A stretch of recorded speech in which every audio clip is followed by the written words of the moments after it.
ഇന്ന് തന്നെ സബ്സ്ക്രൈബ് ചെയ്യൂ നിങ്ങളുടെ പ്രിയപ്പെട്ട ഷോസ് കാണൂ. ഏട്ടാ, ഇപ്പൊ ഇതിന്റെയൊക്കെ ആവശ്യം വല്ലതും ഉണ്ടോ? എനിക്ക് ചെയ്യാവുന്ന ജോലികളല്ലേ ഉള്ളൂ ഇവിടെ.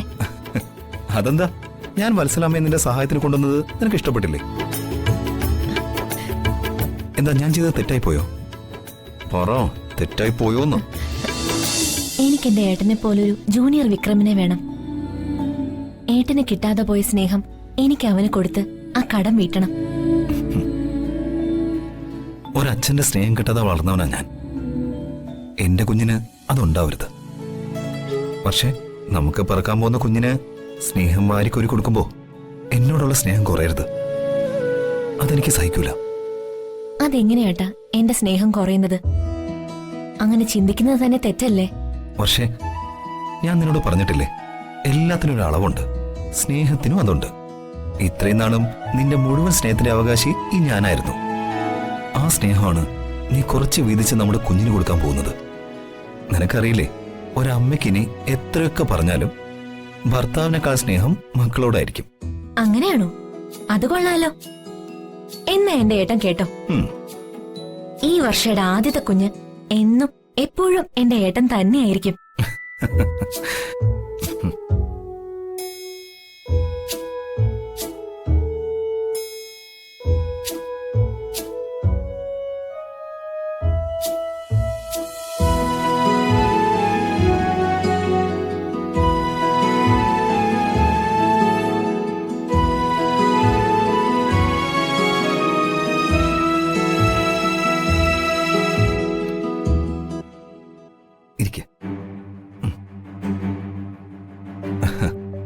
പക്ഷേ എന്നേക്കാൾ കൂടുതലായി വർഷ ആരെ സ്നേഹിക്കുന്നത് എനിക്ക് സഹിക്കൂല. സ്നേഹം കിട്ടാതെ വളർന്ന എനിക്ക് ഇപ്പോഴാണ് വർഷയുടെ സ്നേഹം കിട്ടി തുടങ്ങിയത്. അതൊരിക്കലും നഷ്ടപ്പെടാൻ ഞാൻ അനുവദിക്കില്ല. ഏട്ടാ, എന്താ ഇങ്ങനൊക്കെ? പക്ഷേ നിനക്കറിയോ, ഈ ലോകത്തിൽ എന്നെ ഏറ്റവും കൂടുതൽ സന്തോഷിപ്പിക്കാനും വേദനിപ്പിക്കാനും കഴിയുന്നത് നിനക്കാ. കാരണം നീയാണ് എന്റെ ലോകം.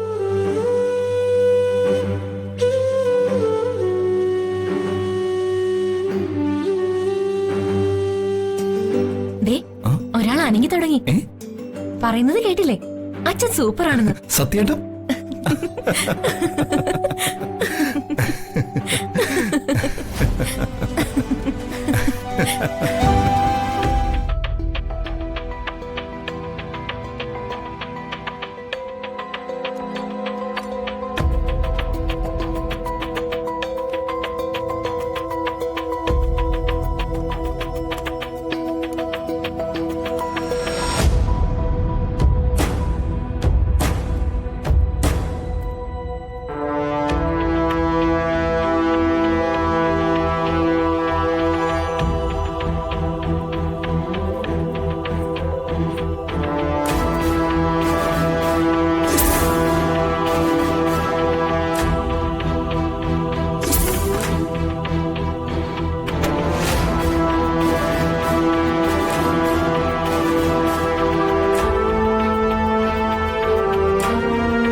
പക്ഷേ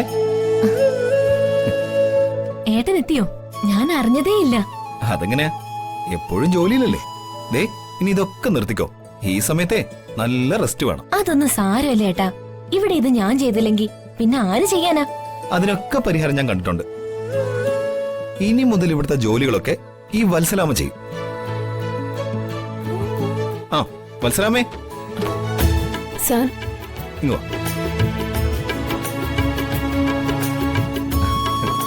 ആ, ഞാൻ നിങ്ങളിവിടെ കൊണ്ടുവന്നതേ വെറും വീട്ടു ജോലികൾ ചെയ്യാൻ വേണ്ടി മാത്രമല്ല, ഒരമ്മയെ പോലെ എല്ലാ പരിചരണവും വർഷയ്ക്ക് കൊടുക്കണം. ഏട്ടാ, ഇപ്പൊ ഇതിന്റെയൊക്കെ ആവശ്യം വല്ലതും ഉണ്ടോ? എനിക്ക് ചെയ്യാവുന്ന ജോലികളല്ലേ ഉള്ളൂ ഇവിടെ. അതെന്താ, ഞാൻ വത്സലാമ്മയെ നിന്റെ സഹായത്തിന് കൊണ്ടുവന്നത് നിനക്ക് ഇഷ്ടപ്പെട്ടില്ലേ? എന്താ ഞാൻ ചെയ്തത് തെറ്റായി പോയോ? പറ, തെറ്റായി പോയോന്ന്.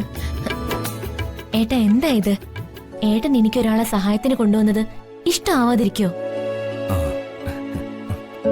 മോളെ, സാറ് മോളെ ആശുപത്രി കാണിക്കാൻ തുണ്ടെടുത്തിട്ടാ വന്നത്. ഓ, അത് ഞാൻ മറന്നു. ഈ വത്സലാമ്മയോട് ചോദിച്ചിട്ട് ഇവിടുത്തെ ഏറ്റവും മിടുക്കിയായ ഗൈനക്കോളജിസ്റ്റിന്റെ അപ്പോയിന്റ്മെന്റ് എടുത്തിട്ടുണ്ട്. വത്സലാമ്മ വീട്ടു ജോലിക്ക് മാത്രം പോകുന്ന ആളല്ല കേട്ടോ, പ്രസവ ശുശ്രൂഷയുടെ സ്പെഷ്യലിസ്റ്റാ. ശോ, അങ്ങനെയൊന്നും ഇല്ല മോളെ. സാർ ഇതൊക്കെ വെറുതെ പറയുന്നതാ. നമ്മളെ ഉറക്കൊഴിഞ്ഞ് പണി ചെയ്യുന്നതല്ലേ, അതിന്റെ കൂലി ഞാൻ മേടിക്കും. ആ പക്ഷേ ദിവസവും 2000 രൂപ വത്സലാമ്മയുടെ കൂലി.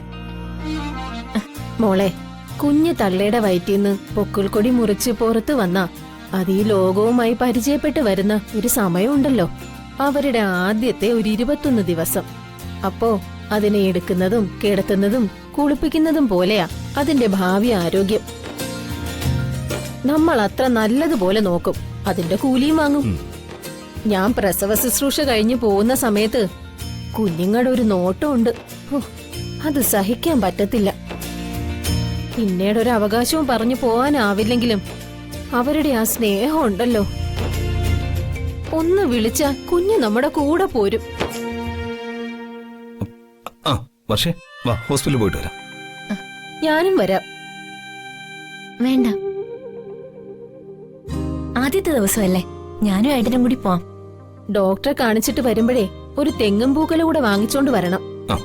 ഇന്നു മുതലേ ഔഷധക്കൂട്ടുകൾ ആരംഭിക്കണം. ആ. ഞാനേ അടുക്കളയൊക്കെ ഒന്ന് പരിചയപ്പെടട്ടെ.